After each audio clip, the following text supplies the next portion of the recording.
आशा इंद्रदेव भी थोड़े प्रसन्न हैं, थोड़ा सा मौसम अच्छा कर दिया। अब ऐसा है, हम लोग 3-5 दिन धूप में चल रहे हैं, ये कोई बहुत बड़ी पीड़ा नहीं है।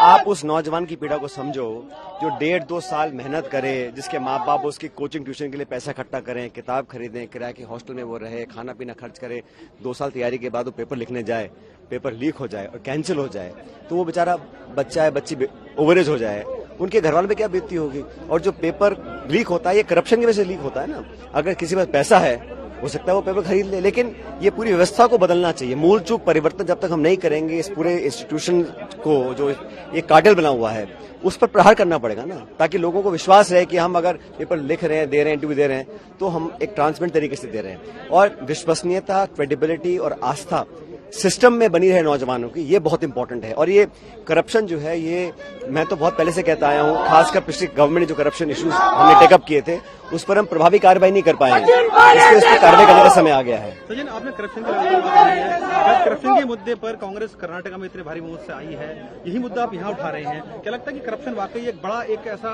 टूल बन गया है कि जनता भी? देखो, लोग इसकी चर्चा शायद ना करते हों, लेकिन ये हकीकत है कि करप्शन से मध्यम वर्ग, जो गरीब तबका, जो आम व्यक्ति है, जो बहुत पैसे वाले हैं उनको तो ज्यादा फर्क नहीं पड़ता होगा, लेकिन जिस व्यक्ति को पेट काट के बच्चों को पढ़ाना पड़ता है वो व्यक्ति जानता है कि दिहाड़ी क्या होती है, रोज पैसे कमा के चूल्हा जलाना क्या होता है।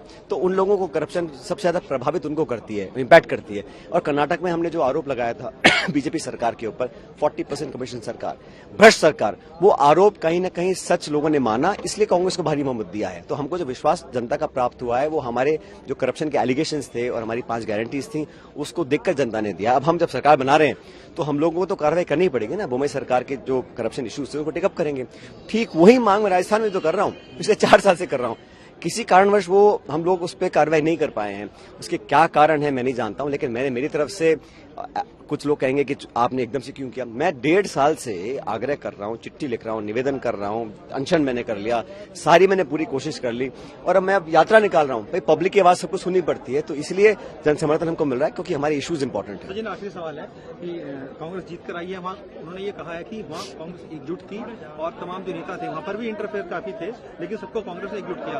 राजस्थान में भी वो इसी तरीके से करेंगे कि चाहे आपके इश्यूज हो या गहलोत साहब के इश्यूज हो, उन सबको एक ऐसा होता है जब हम सरकार में होते, गवर्नमेंट में होते हैं तो प्रदेश का मुखिया, प्रदेश का चेहरा मुख्यमंत्री होता है। 2018 में हम विपक्ष में थे, मैं प्रदेश का अध्यक्ष था, तो मेरी जिम्मेदारी थी, मैं सबके पास गया, मैंने हाथ जोड़ के निवेदन किया, छोटे बड़ों को मनाया, नेताओं को, क्योंकि मैं उस वक्त पार्टी का अध्यक्ष था, मेरी जिम्मेदारी थी। सबको साथ लेकर लड़े और हम सरकार बना गए। हमारे पास 21 विधायक थे 2013 में, 5 साल तक सबको साथ लेकर चले, तभी तो हम कामयाब हो सके। अब जब सरकार बन जाती है तो प्रदेश का मुखिया चेहरा मुख्यमंत्री जी होते हैं हमेशा, तो मुझे लगता है हमें साथ मिलने करने की कार्रवाई करने की जरूरत है। वही एक तरीका है आगे ये परंपरा को तोड़ने का, 5 साल बीजेपी, 5 साल कांग्रेस। लेकिन जो इश्यूज हैं, जो हमने अपने मुंह से वादे किए लोगों को, मैंने भी किए, गहलोत साहब ने भी किए, वसुंधरा जी पे आरोप लगाए ना हमने, खान घोटाला, बजरी घोटाला, लैंड घोटाला, शराब माफिया, सदन के अंदर लगाए हैं, हर पब्लिक मीटिंग में लगाए, प्रेस कॉन्फ्रेंस में लगाए हैं। अब 4.5 साल बाद हम कार्रवाई नहीं करेंगे तो जनता के बाद जब वोट लेने जाएंगे क्या बोलेंगे हम? तो मेरा तो बड़ा सिंपल सा निवेदन है, मैंने कभी किसी के खिलाफ कुछ नहीं बोला, मैंने कभी किसी को गाली नहीं दी, कभी आरोप नहीं लगाया, कभी अपशब्द का प्रयोग नहीं किया, संयम और सीमित भाषा में हर एक का इशू को रखा है। तो ये तो काफी एलिगेशन लगे हैं सर। वो तो क्यों लग रहे हैं? आप समझो ना, मैं इशू उठा रहा हूँ करप्शन का, मैं उठा रहा हूँ पेपर लीक का, 3 साल तक नहीं लगा किसी ने भी।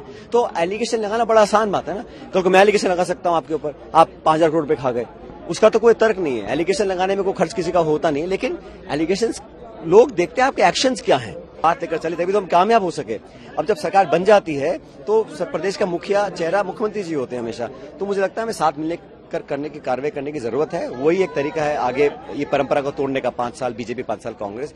लेकिन जो इश्यूज हैं, जो हमने अपने मुंह से वादे किए लोगों को, मैंने भी किए, गहलोत साहब ने भी किए, वसुंधरा जी पे आरोप लगाए ना हमने, खान घोटाला, बजरी घोटाला, लैंड घोटाला, शराब माफिया, सदन के अंदर लगाए हैं, हर पब्लिक मीटिंग में लगाए, प्रेस कॉन्फ्रेंस में लगाए। अब 4.5 साल बाद हम कार्रवाई नहीं करेंगे तो जनता के बाद जब वोट लेने जाएंगे क्या बोलेंगे हम? तो मेरा तो बड़ा सिंपल सा निवेदन है, मैंने कभी किसी के खिलाफ कुछ नहीं बोला, मैंने कभी किसी को गाली नहीं दी, कभी आरोप नहीं लगाया, कभी अपशब्द का प्रयोग नहीं किया, संयम और सीमित भाषा में हर एक का इशू को रखा है। तो ये तो काफी एलिगेशन लगे हैं सर। वो तो क्यों लग रहे हैं? आप समझो ना, मैं इशू उठा रहा हूँ करप्शन का, मैं इशू उठा रहा हूँ पेपर लीक का, 3 साल तक नहीं लगा किसी ने भी।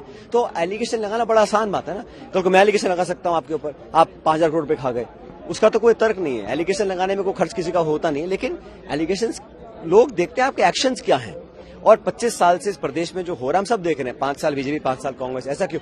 तो लोगों में ये हमारे विरोधी भ्रम फैला सकते हैं कि हो सकता है कुछ अंडरस्टैंडिंग हो। अगर हमको वोट लेना है जनता का दोबारा से, तो हमको प्रूव करना पड़ेगा कि हमारी अंडरस्टैंडिंग नहीं है। मैंने कभी ऐसा कहा ही नहीं है। अब लोग बेवजह सफाई दे रहे हैं, उसका तो मैं क्या कर सकता हूँ? आप मानते हैं अंडरस्टैंडिंग पूरी तरीके से सरकार के साथ आपकी? मैं तो समझता हूँ हमारे इश्यूज इंपॉर्टेंट है और पब्लिक की आवाज को सबको सुनना चाहिए। धन्यवाद।